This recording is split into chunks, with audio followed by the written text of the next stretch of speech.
தாய் வீடு மே 2026. இலங்கையில் பிரித்தானிய ஆட்சியின் முடிவாக்கமும் அரசியல் சட்ட நீதிக்கான போராட்டமும். எழுதியவர் சந்திரசேகரம் பரமலிங்கம்.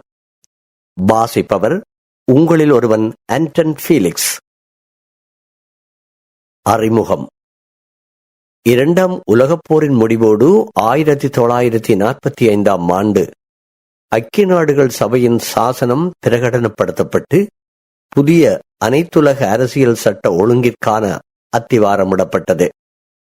இம்முயற்சியின் முதற்படியாக இச்சாசனம் குடியேற்றவாத ஆட்சி முறை சட்டவிரோதமானது எனவும், குடியேற்றவாத ஆட்சி முறைக்குள் தவிக்கும் நாடுகளில் வாழும் மக்கள் அனைவருக்கும் சுய நிர்ணய உரிமையின் அடிப்படையில் சுதந்திரம் வழங்கப்பட வேண்டும் எனவும் பகிரங்கப்படுத்தியது. இந்நிலையில் இலங்கை தீவின் இறுதி குடியேற்றவாத ஆட்சியாளரான பிரித்தானியர் மீது இலங்கைக்கும் விடுதலை வழங்க வேண்டிய சட்ட கடப்பாடு உருவாக்கப்பட்டது. விடுதலையின் பின்னர் இத்தீவின் மக்கள் மொழி, இன, மத, பிரதேச அடிப்படையில் சம உரிமை கொண்டவர்களாக ஓர் இனத்தை இன்னொரு இனம் அடக்கி ஆள முற்படாத அரசியல் சட்ட ஏற்பாடுகள் உருவாக்கப்பட்டிருக்கவில்லை. பிரித்தானியரது ஆட்சி முடிவுக்கு வந்தது. இந்திய உபகண்டமே கை நழுவும் போது இச்சிறுதீவு எமக்கு எதற்கு என்ற மனோபாவத்துடன் தமது அதிகாரத்தை முடிவாக்கினார்களா என்று எண்ண தோன்றுகின்றது. கட்டுநாயக்கா விமான நிலையத்தையும் திரிகோணமலை கடற்படை தளத்தையும் தமது பயன்பாட்டிற்காக சட்ட உடன்படிக்கைகள் மூலம் பாதுகாக்க முயற்சிகளை மேற்கொண்ட பிரித்தானிய அரசு தாம் இழைத்த சட்ட தவறுகளுக்கு எந்த வகையிலும் நிவாரணங்களை வழங்க முனைப்பு கொள்ளவில்லை. பிரித்தானியர் நாட்டை விட்டு போகும்போதே சிறுபான்மை இனத்தவர்களுக்கு பரிகாரம் செய்ய கடமைப்பட்டிருந்தனர். ஆனாலும் அவர்கள் அதனை செய்யவில்லை. தாம் செய்ய வேண்டிய கடமைகளை செய்ய தவறினர். அவ்விதம் அவர்கள் அன்று பொறுப்போடு செயற்பட்டிருந்தால் தமிழர் தாயகத்தின் தலைவிதி வேறு விதமாக அமைந்திருக்கும். அரசு அட்டூழியங்களோ போர்க்குற்றங்களோ இடம்பெற்றிருக்க வேண்டிய நிலை ஏற்பட்டிருக்காது. புதைகுழிகள் பரந்து காணப்பட வேண்டிய நிலையும் இருந்திருக்காது. 1948ஆம் ஆண்டின் அரசியல் சட்டத்தின் குறைபாடுகள். பிரித்தானியாவின் பொதுமக்கள் சபையில் இலங்கைக்கு சுதந்திரம் வழங்குவதற்கான மசோதா 1946ஆம் ஆண்டு முன்மொழியப்பட்ட பின்னரான விவாதத்தில் கலந்து கொண்ட எதிர்க்கட்சி நாடாளுமன்ற உறுப்பினர் சர் டேவிட் கமென்ஸ் அன்றைய தொழிற்கட்சி அரசாங்கத்தை பின்வருமாறு விமர்சித்தார். இலங்கை ஓர் அரசியல் அலகு கொண்ட நாடல்ல. அங்கு இரு மொழி பேசும் பிராந்தியங்கள் உள்ளன. தமிழர்கள் சிங்கள மொழி பேசும் சமூகத்தினரிடமிருந்து இன, மத, சமூக பின்னணி போன்ற அடையாளங்களினால் வேறுபடுகிறார்கள். அத்தோடு அவர்கள் மிக அபரீதமான திறமைசாலிகளும் வல்லமை மிகுந்தவர்களுமாவர். ஒரு நாட்டில் இன அடிப்படையிலான சிறுபான்மையினர் இருப்பார்களானால் அவர்கள் நிரந்தர அரசியல் சிறுபான்மையினராக கூடிய அபாயம் காணப்படும். இவர்கள் இவ்வாறு நிரந்தர சிறுபான்மையினர் ஆக்கப்படுவார்களானால் இலங்கை ஜனநாயக அடிப்படையில் பரிணாம வளர்ச்சி அடைவது தோல்வியடையும். இந்நிலை சிங்கள மக்கள் மீது தமிழர்களுக்கு நியாயமான அவசியம் ஏற்படின் நியாயமானதற்கும் மேலான உரிமைகளுடன் நடத்தப்பட வேண்டிய பொறுப்பினை சுமத்துகிறது. இப்பொறுப்பு அரசியல் அதிகாரத்தில் மட்டுமல்ல, நிர்வாகம் சார்ந்த அதிகாரங்களினால் ஆனதாகவும் இருக்க வேண்டும். இதன் மூலம் தமிழர்கள் தம்மை நிரந்தர சிறுபான்மையினர் என கருதாத நிலை உருவாக்கப்படும் என குறிப்பிட்டார்.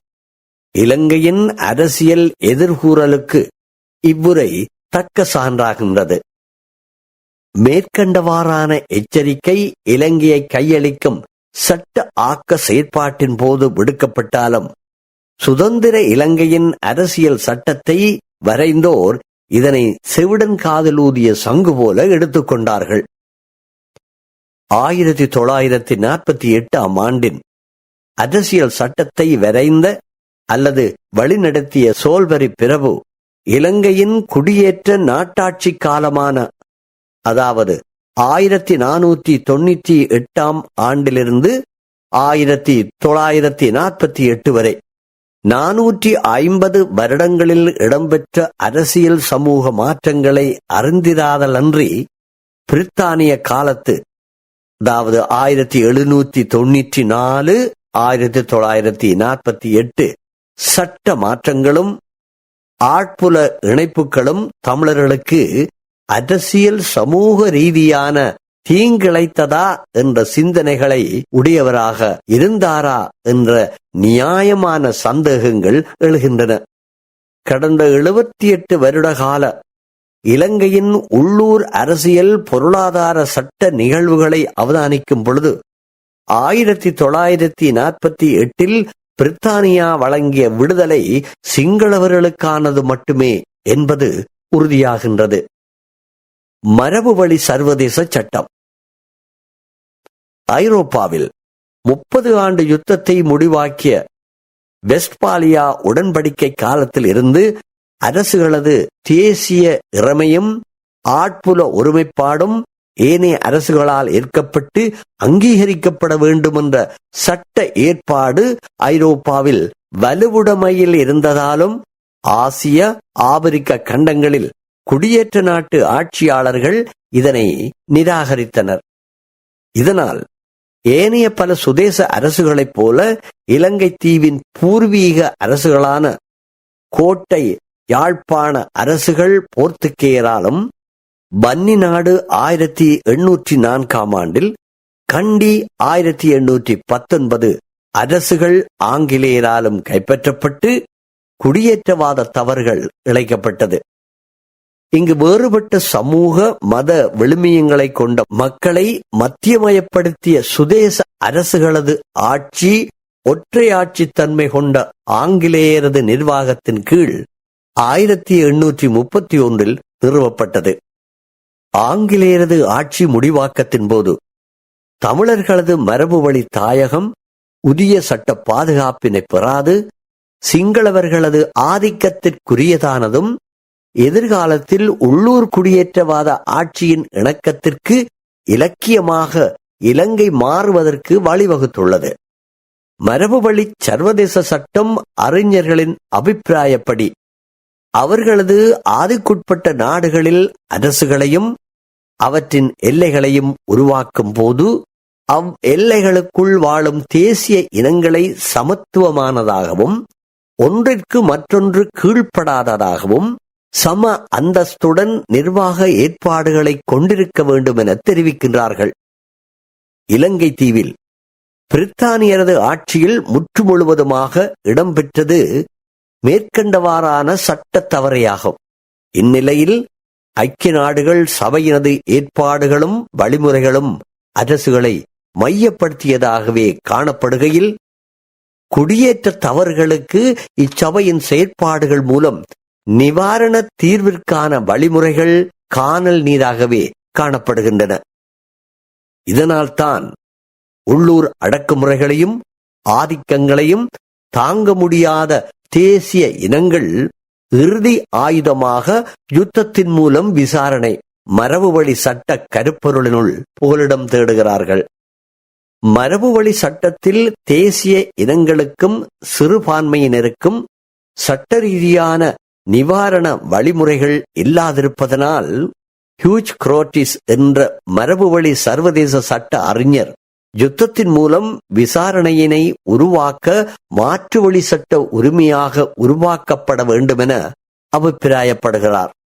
ஆயினும் இன்றைய ஐக்கிய நாடுகள் சபையின் சாசனம் சமாதான சட்ட முறைகளின் ஊடாக முரண்பாடுகளுக்கு தீர்வு காணப்பட வேண்டுமென்ற சட்ட தத்துவத்தை வலியுறுத்துகின்றமை அவதானிக்கப்பட வேண்டும். இதனால் வங்காளதேச மக்கள் விடுதலை காண இலங்கையின் தமிழ் தேசிய இனம் மாற்று வழிகளை தேட வேண்டிய நிலையில் உள்ளது.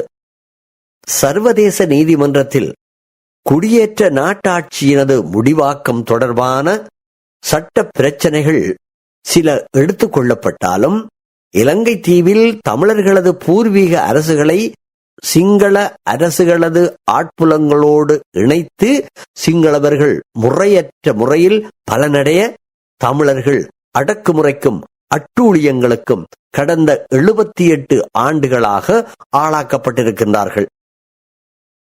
இவை அனைத்துக்கும் அடிப்படை காரணிகளாக ஆங்கிலேயரால் 1948 ஆண்டு வழங்கப்பட்ட தவறான குடியேற்றவாத ஆட்சியின் முடிவாக்கமும் ஒற்றையாட்சி முறைமையும் கொள்ளப்பட வேண்டும். கொசோவா பிராந்தியத்தின் அரசியல் சட்ட ரீதியான தன்னாட்சி அந்தஸ்து யுகஸ்லோவியா சமஷ்டி குடியரசினால் ரத்து செய்யப்பட்டதனை அடுத்து 1998 ஆண்டு உருவான உள்ளூர் கிளர்ச்சி சர்வதேச பரிணாமத்தை அடைந்தது. வட அத்லாந்திக் உடன்படிக்கை அமைப்பின் அதாவது நெட்டோ இராணுவ தலையீடும் அதனை அடுத்து பாதுகாப்பு சபையினது 1244 தீர்மானமும் கொசோவா மக்களது நிவாரணத்தை வழங்கியமை இங்கு கவனிக்கப்பட வேண்டும். முற்று முழுவதுமாக கொசோவாவின் உள்ளூர் இன மோதலின் தன்மைகளை கொண்டிருந்த தமிழர்களது அரசியல் சட்ட நீதிக்கான போராட்டம், வீட்டோ நாடுகளது இனவாதம், புவிசார் அரசியல் காரணங்களால் ஐக்கிய நாடுகள் பொதுச் சபையினதோ அன்றி பாதுகாப்பு சபையினதோ கவனத்துக்கு உட்படவில்லை.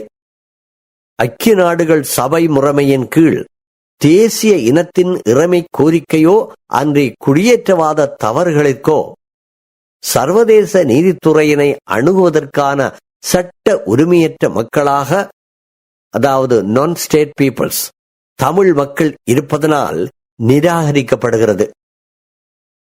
இனி தேசிய அரசியல் சட்டத்தின் சர்வதேச சட்ட பிரமாணங்கள். அரசுகளது சங்கம், ஐக்கிய நாடுகள் சபை என்ற இரு சர்வதேச அமைப்புகள் உருவாக்கப்பட்டு அவற்றினால் முன்னெடுக்கப்பட்ட பல மனித உரிமை உடன்படிக்கைகள், சிறுபான்மை உரிமை பாதுகாப்பு சாசனங்களை இன அழிப்புக்கான தடையும் தண்டனையும் போன்ற சட்ட ஏற்பாடுகள் அரசுகளது தேசிய அரசியல் சட்டங்களில் நேர்கணிய வலிவுடைமையை ஏற்படுத்துகின்றன. சர்வதேச மனித உரிமைகள் பிரகடனம் 1948 மனிதன் இறுதி ஆயுதமாக கொடுங்கோன்மைக்கும் அடக்குமுறைக்கும் எதிராக கிளர்ச்சி செய்ய நிர்பந்திக்கப்படாமல் இருக்க வேண்டுமானால் சட்ட ஆட்சி மூலம் மனித உரிமைகள் பாதுகாக்கப்பட வேண்டும் என்பது அத்தியாவசியமானது என்று குறிப்பிடுகின்றது. இன்று உலக அரசுகள் பலவும் மனித உரிமைகள், சட்ட ஆட்சி, ஜனநாயக ஆட்சி முறைகளை பாதுகாப்பதற்கும் வளர்த்தெடுப்பதற்குமான பல சர்வதேச பிராந்திய அமைப்புகளில் அங்கத்துவம் பெற்றுள்ளன.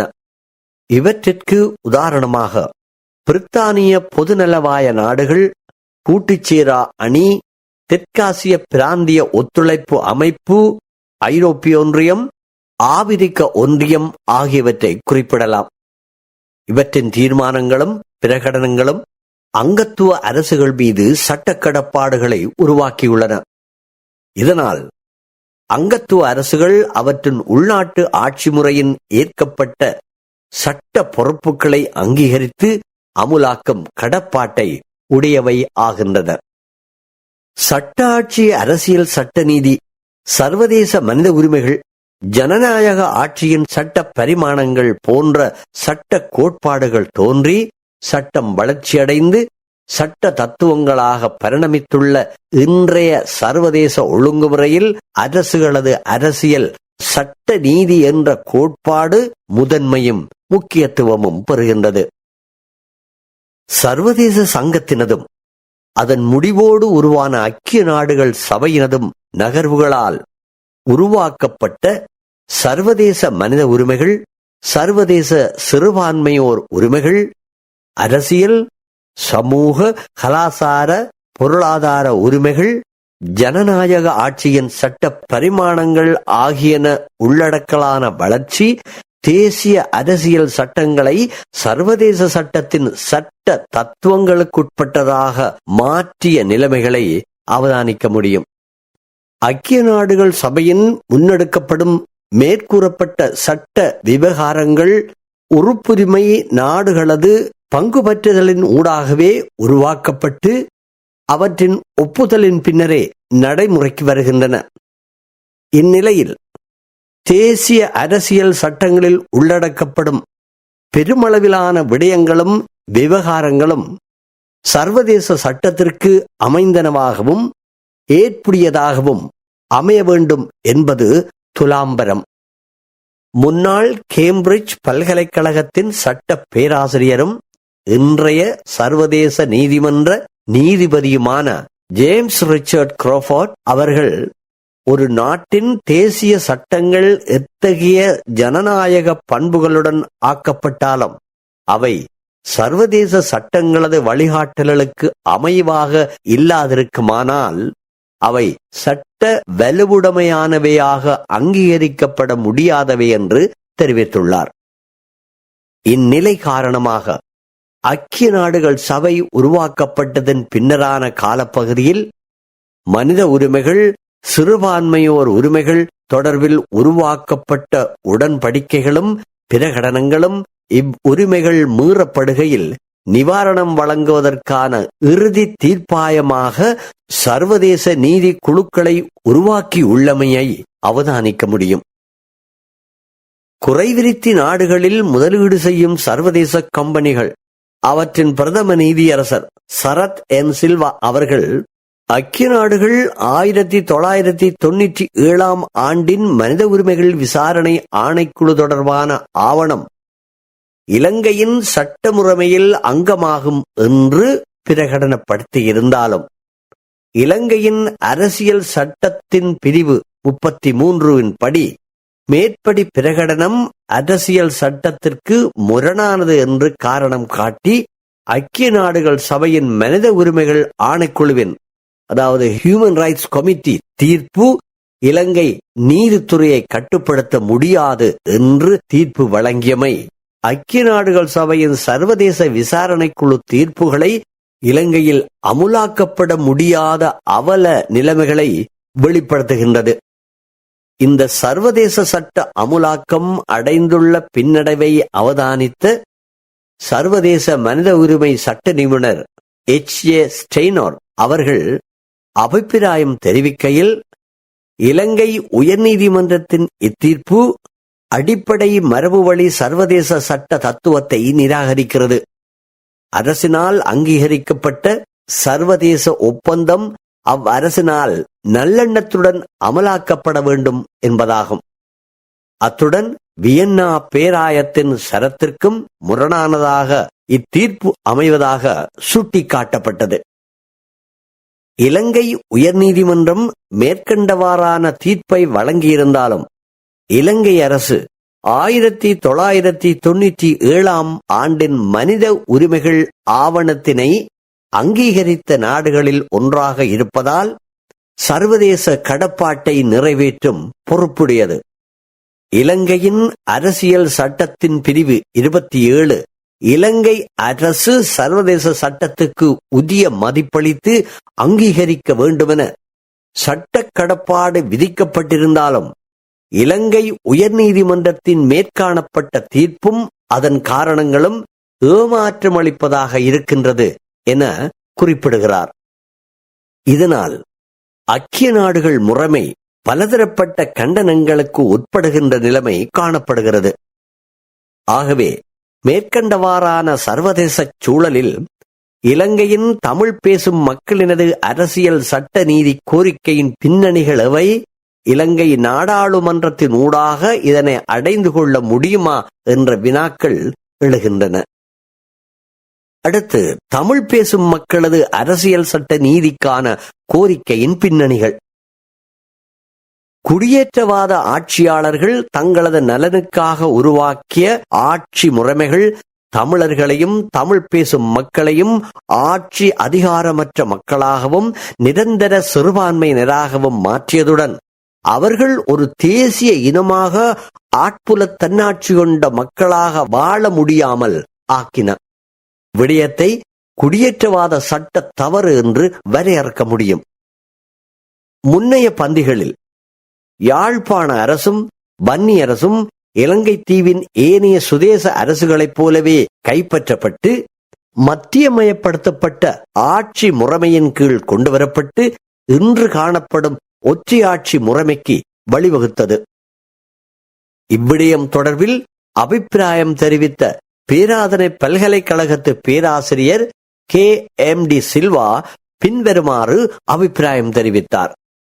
போல்ப்ரூ கேமரன் ஆணைக்குழு இலங்கையின் சமூக, கலாசார, மத விழுமியங்களை கவனத்தில் எடுத்து அவற்றின் இயற்கை வேறுபாடுகளை அங்கீகரித்து மத்தியமயப்படுத்தப்படாத அரச முறையினை உருவாக்கி இருந்தால் இந்நாட்டில் வரலாறு வேறு விதமாக அமைந்திருக்கும்.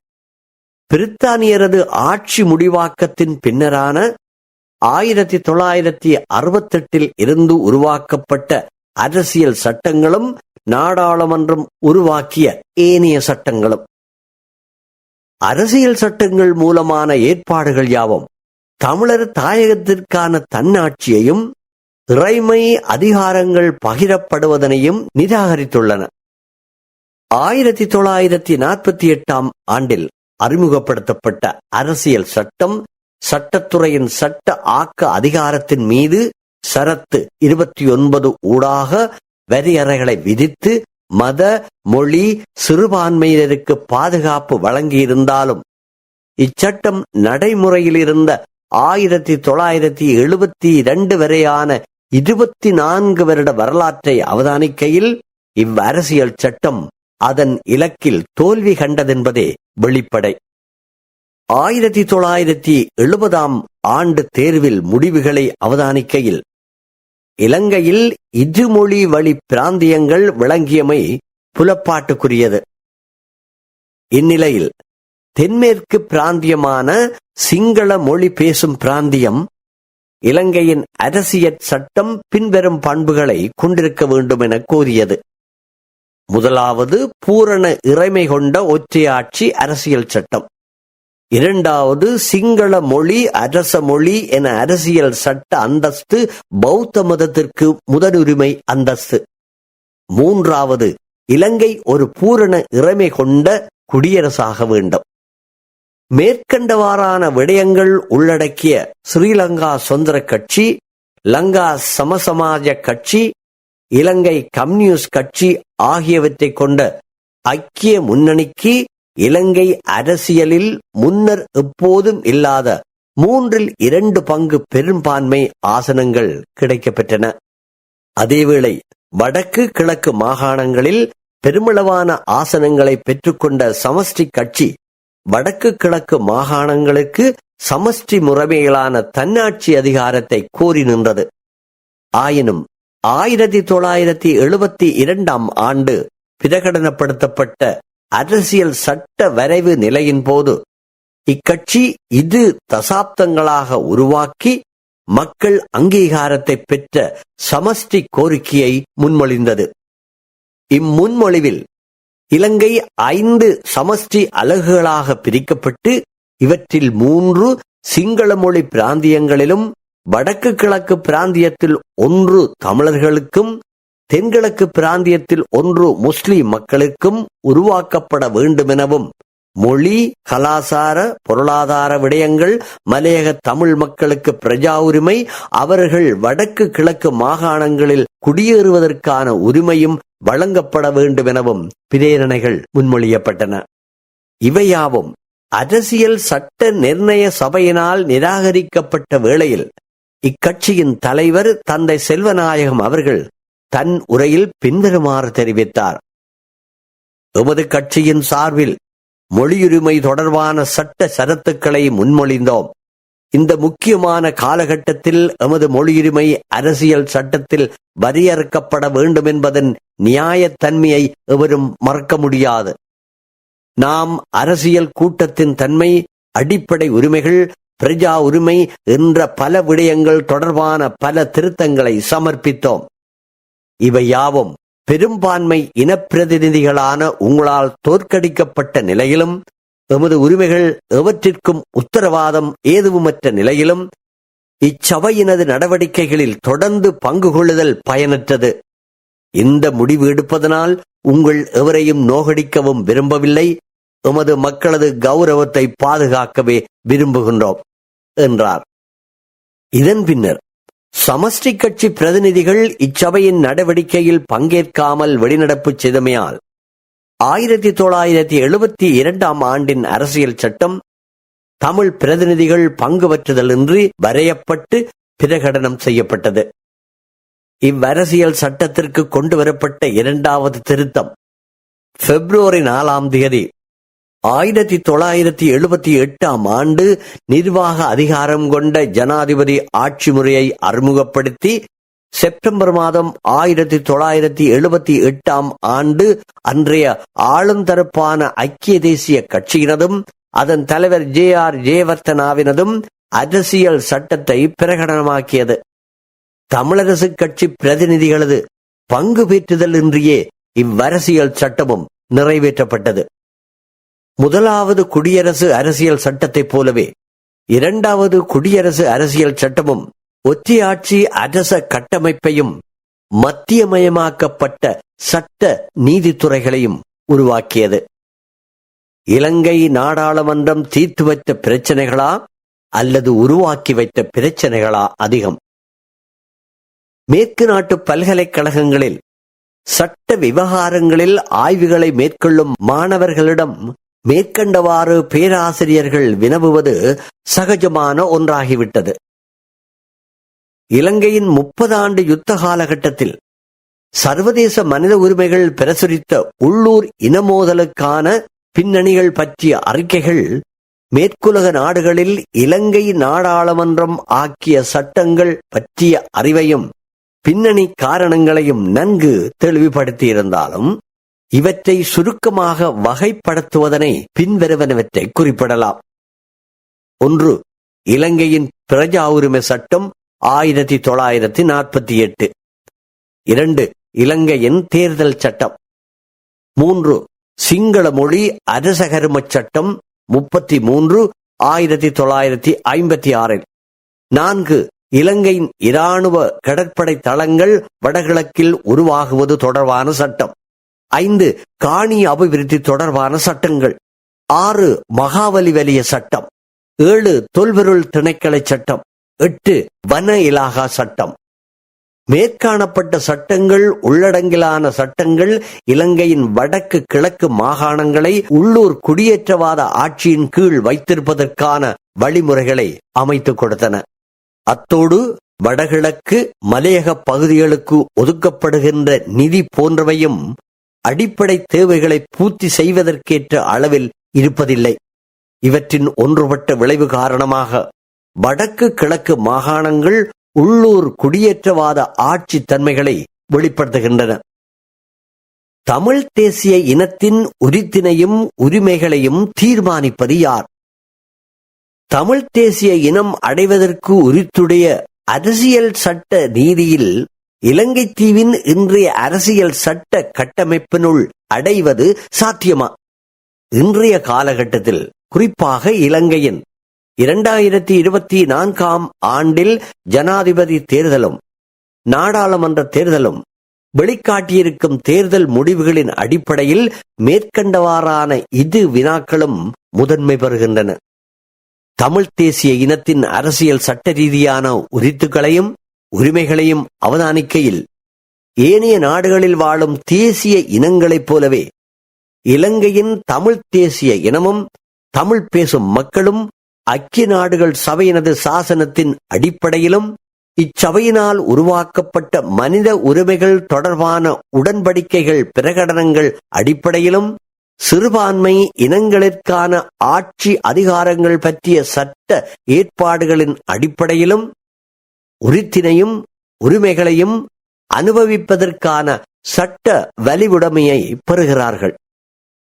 ஐக்கிய நாடுகள் சபையினை உருவாக்கிய 1946 ஆண்டின் சாசனம் சிறுபான்மையினர் பற்றிய எங்கும் குறிப்பிடாது பொதுவில் மனித உரிமைகள் என்று மட்டுமே குறிப்பிடுகிறது. ஐநா சபையின் முன்னோடியான சர்வதேச சங்கத்தின் சாசனத்தில் மொழி, இன, மத சிறுபான்மையினருக்கான பாதுகாப்புகளை உருவாக்க வேண்டும் என்ற கடப்பாடு விதிக்கப்பட்டிருந்தது. ஐக்கிய நாடுகள் சபை உருவாக்கப்பட்டதன் பின்னர் இதனது செயற்பாடுகள் பெருமளவிற்கு தேசிய இனங்களதும் இன மத சிறுபான்மையினரது உரிமைகளுக்கு உத்தரவாதம், அவற்றை அமுலாக்கும் அரசுகளுக்கு சட்ட கடப்பாடு, உரிமை மீறல்கள் இடம்பெறும் வேளைகளில் தேசிய நீதிமன்ற நியாயாதிக்கத்தினை கடந்து பிராந்திய சர்வதேச நீதிக்குழுக்கள், விசாரணை மன்றங்கள் மூலமாக நிவாரண வழிமுறைகள் உருவாக்கப்பட்டன. இவ்வாறு சட்ட வளர்ச்சி ஒரு தனிநபர் அவரது அரசுக்கு எதிராக சர்வதேச சட்டத்தின் கீழ் நிவாரணம் கோரும் உரிமையினை வழங்கியது.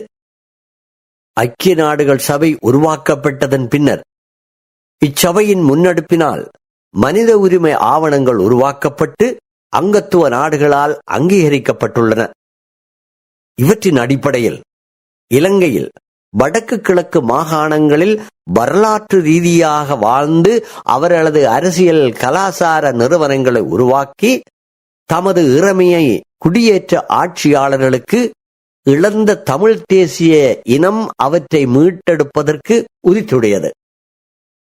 இலங்கை இந்திய உடன்படிக்கை 1982 இவற்றை அங்கீகரிக்கும் அரசுகளது நலன்களை மையமாக கொண்ட ஐக்கிய நாடுகள் சபை ஆட்புல ஒருமைப்பாடு, உள்ளூர் விவகாரம் என்ற சட்ட கருத்துக்களை பயன்படுத்தி தேசிய இனங்களது இறைமையினை மீட்க முன்னெடுக்கும் அரசியல் செயற்பாடுகளை நிராகரிக்கின்றன. ஆயினும் குயிபெக் இறைமை கோரிக்கை தொடர்பான வழக்கில் கனடிய உச்ச நீதிமன்றத்திடம் வியாக்கியானம் கோரப்பட்ட 3 வினாக்களில் 2வது வினாவான சுயர் நிர்ணய உரிமை பற்றியதாகவும் ஒரு தேசிய இனம் ஒருதலை பட்சமாக பிரிந்து செல்லும் உரிமை பற்றியதாகவும் இருந்தது.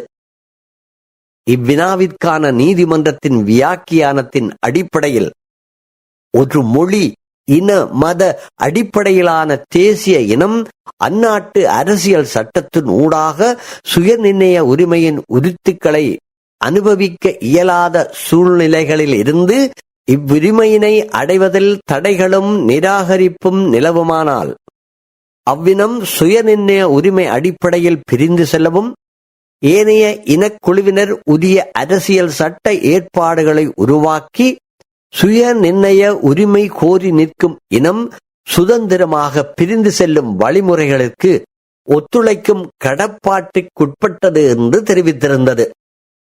மேலும் குயிபெக் மக்கள் அரசியல் சட்டத்தின் அடிப்படையில் நீதி மறுக்கப்பட்ட மக்கள் அல்ல எனவும் அதற்கான காரணங்களை பட்டியலிட்டிருந்தது.